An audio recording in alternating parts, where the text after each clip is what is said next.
Our 2026 baseball previews continue, and we are here with the head coach of the Hicks Pirates, Gary Williams.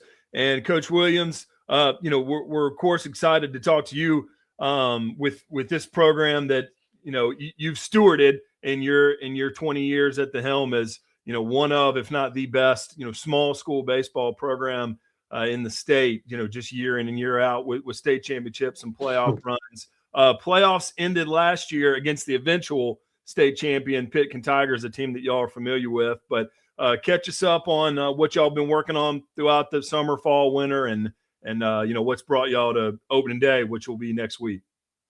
Yeah, well, first of all, thank you for allowing me to get on here and talk. And yeah, we ended our season last year against Picking. This year in the off season, and before we get started, we just really been working a lot on our hitting game. Felt like our hitting game was not where it should be last year. We lost two seniors, and pretty much had everybody coming back. And I told the guys this year that our pitching and our defense is gonna be there. We just need to hit the ball because being Class B, a lot of people don't know this, but there's still a lot of quality pitchers in Class B. In my mind, I think we have probably the toughest Class B district there is in the state with Picking, Anacoca. Elizabeth's in there, Oakville was in there. Now we have Fairview. So, just a lot of good Class B teams and a lot of good Cenlaw Class B teams that are real good. And you can throw in some other teams around like Grace and Glenmore. So, um, it's nothing to take lightly.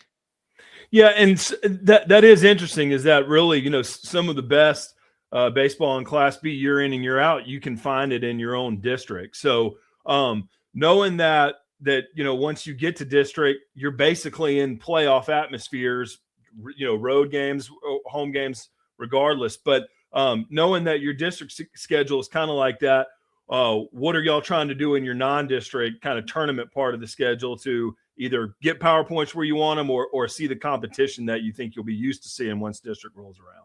Yeah, I'm not one to really follow the PowerPoint system, but you have to almost now if you want to set yourself up. I always tell the guys though, I never try to schedule any kind of easy opponents. I just want to play people that make us better and get us better. We might take some losses early in the season, but in the long run, I believe that gets us better towards district and playoff time. And we have a pretty good schedule this year. There's a few teams that we don't normally play, and early, but we have to deal with basketball because out of my 20 guys that play, nine of them are playing on the basketball team, and they're really good in basketball this year, and hopefully they make a deep run. So we're trying to balance that act. And so that's one thing, Coach, that stands out when we talk about your returning players is that a lot of your returning production is right there in the infield, pitcher, catcher, corner, infield, things like that. So do you feel like defense is a strength for the Pirates early on, judging that you've got, pitchers and infielders right back where they were last year?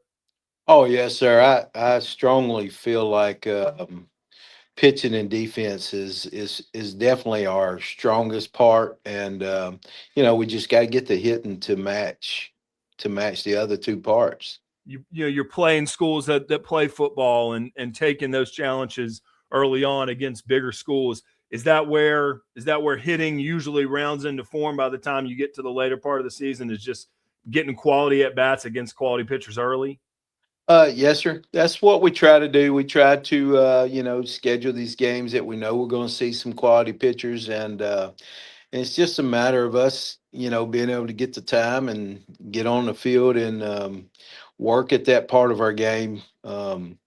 Some guys get a little more than the others, but out of the nine basketball players, I think I have four or five that start or would start. So it's tough for them. It's asking a lot on them, but we don't have no regrets or excuses. We just have to work a little bit harder. And look, we're not the only Class B team that shares athletes with basketball. So there's a lot more than just us. We just work. as Yeah, I much mean, as you can. you've seen it recently between Oak Grove, North DeSoto, Sterlington, Erath. Teams that are good in football end up being good in baseball, and a lot of times it's those same athletes making it happen. As far as yours go, you've got 8 seniors on this team. So, in your experience, you've seen probably some different kind of dugouts, but a Class B team with 8 seniors kind of leading and setting the tone there. What does that end up looking like as far as just chemistry and the day in, day out grind goes of having that much top heavy leadership on your squad? Right. We have them 8 seniors, and it to me it's a luxury to have that many, and all them guys pretty much has started with me since 6th grade because we do junior high ball in the fall, and then they carry over and get to come up through the high school part of it. And it's like having a lot of times having other coaches on the field, and you can say one word or throw in one part of it, and they kind of know where you're going with it because we don't try to really step outside the box and do things we're not accustomed to. We just try to do what we really do, and do it better every time we step on the field. So it's going to be rough losing 8 seniors, but this year it's a joy to have that many. I can remember my oldest son graduated in 2015, and his class I had 10 seniors, so it was like totally starting over. But it's I have 8 seniors and they're all quality kids. That makes it even better. They're such good kids. So you don't have to worry about them kind of deferring against the process or any of that. They know what it takes. They've been there. They've been successful. They've lost tough games, and we're going to be ready as much as we can be. Tell me a little more about that process that you mentioned. Obviously, you've been here, a number of years, and there's a standard and there's kind of a routine and a way that Hicks Pirates baseball is expected to go. But what are some of the key elements of that process that's led to y'all's success? It to me the number one thing is tradition. The guys that I have playing now, their dads, their uncles, some of them their brothers played for me or played on teams here at Hicks that has won state and or been state runner ups, and it's the tradition and the process. I tell them all the time, we're not really playing. Uh, just for Hicks. We're playing for our community, our family, for the last name on our jersey. So they understand the work it takes, and I'm pretty strict when it comes to that. You put the work in, or you don't get to be on the field and enjoy it like you should be. So, our guys have good work ethics. They work hard, and they understand the process. It's not a overnight success. It's something that we've been building since 6th grade, really, when they started with me, and even into our little league and our Dixie youth and summer league programs.